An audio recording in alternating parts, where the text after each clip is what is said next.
Hi, welcome to day 2 of IE. Over the next 8 days, I'm going to be reading a story to you titled Resist. It's a very short novel by Alan Gratz, and we'll just be reading a few chapters together each day. Hopefully, you can sit back, eat your lunch, and just enjoy listening to Resist. There will be one question in your Canvas page each day that you can answer. It's not a right or wrong question, but it's looking for what you're thinking about the characters and if our characters are doing really the right thing or the wrong thing, if they're being wise or foolish. And it's just important that whatever you decide, you support your reason with evidence from the text. Resist is a very short novel, like I said, and it parallels the story also by Alan Gratz of Allies. So if you like Resist, you might enjoy reading Allies as well. Today, I'm going to read you 3 chapters. They're pretty short. I want you to think about where and when the story takes place. You can see on the screen the date and the place, June 6th of 1994. I've got an extra 9 in there, and it's just before dawn, and it's in France. So that's kind of the where and when, but listen to the story of what the setting would really look like in your mind. And then your question in Canvas, you want to think about what problems Samaria has, and start to think about how she's going to solve those problems. So June 6, 1944, just before dawn, and this first chapter is called Nazis in the Night. The door to the tavern down the street swung open, and Samira Zidane gasped in horror. 5 Nazi officers staggered out into the lane, laughing and barking loudly at each other in German. Beside her, the little white dog that had become Samara's friend and companion in the last few hours. A scrappy terrier she'd named Cyrano growled at the soldiers. He seemed to hate Nazis, even more than Samaria did. The soldiers were too wrapped up in whatever they were laughing about to have spotted her yet, and Samaria snatched Cyrano up in her arms and looked for a place to hide. It was long after curfew, the time the Nazis set for everyone in this part of occupied France to be inside their homes. People who were caught out after hours were often shot on sight as spies. And Samaria really was a spy. She had been helping her mother run messages to and from the French resistance for months, and in the past few hours she actually helped the French resistance sabotage the German trains. Samaria's simple green dress and brown sweater might help her blend in as a villager if she was caught, but her light brown skin and black hair would definitely make her stand out. Samaria was French Algerian, and the Nazis would see she was one of the people they considered inferior and regularly shipped off to work camps. Samaria spotted a shop door that was set back from the street and hurried towards it, one hand around Cyrano and the other clutching the bottom of a blue kerchief she wore around her head, the one her mother had worn before the Nazis had stolen her away. Quickly and quietly as a fox, Samaria jumped the 2 steps up the doorway and darted into the small sliver of shadow where the Nazis would not see her, and ran right into the other person who was already hiding there. Chapter 2 is called Cabbage Heads. Samaria tried to back away, but the person she'd run into quickly put a hand on her arm to keep her still. As her eyes adjusted to the shadows, Samaria saw who shared her hiding place. He was a boy with pale, lean, hungry face and unkempt brown hair. Samaria was 12 years old, and this boy could not have been more than 3 or 4 years older. He wore a brown jacket that was a size too big for him, a dirty white shirt, and gray pants that were held around his waist with a bit of rope. The surprise of finding him here in the shadows had sent Samaria's heart into her throat, but Cyrano had already decided he liked the boy and was licking him with enthusiasm. The boy put his fingers to his lips to tell Samaria to be quiet. She nodded.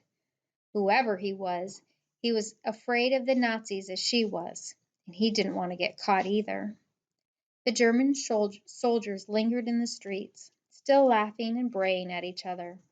They had been out enjoying themselves at the local tavern, and now it was time for them to return to their beds in whatever garrison they were stationed in.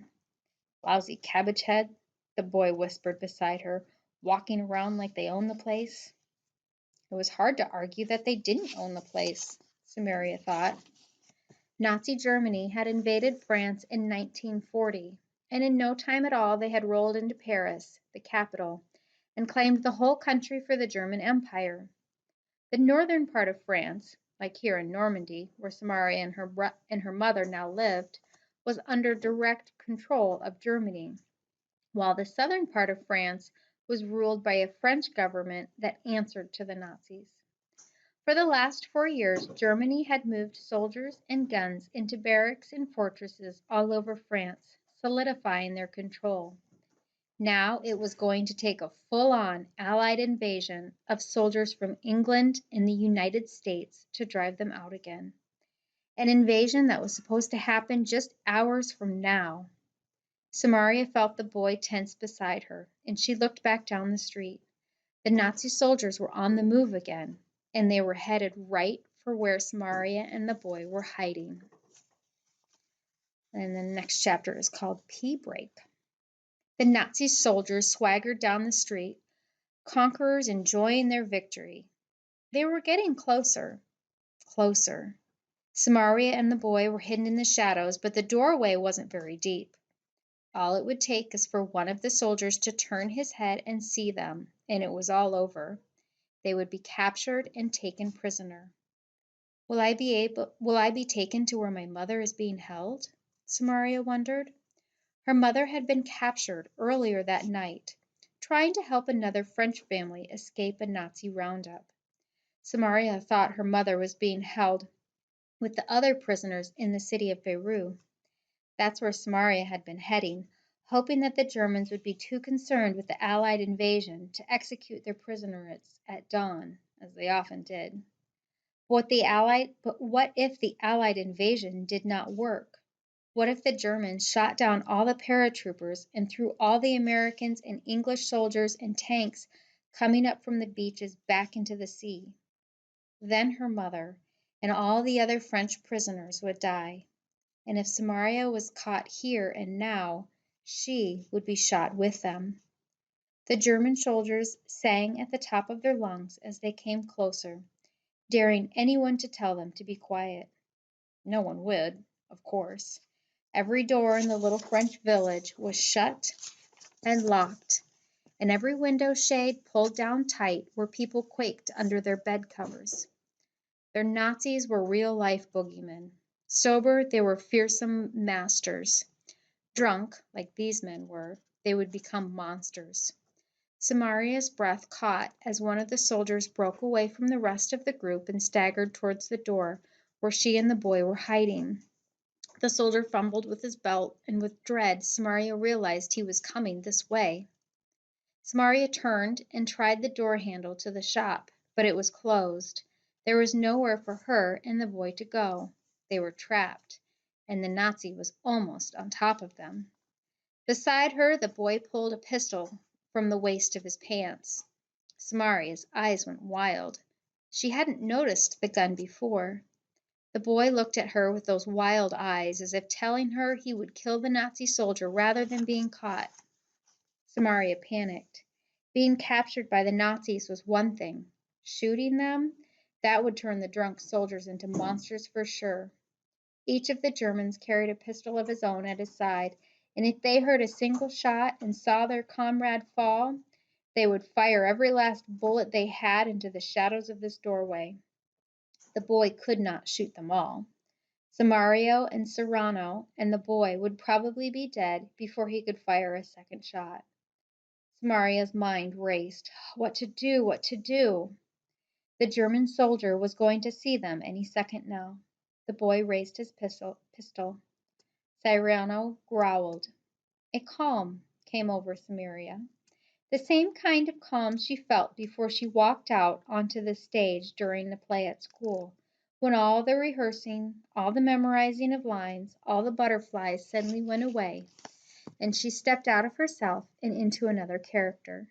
She became someone else.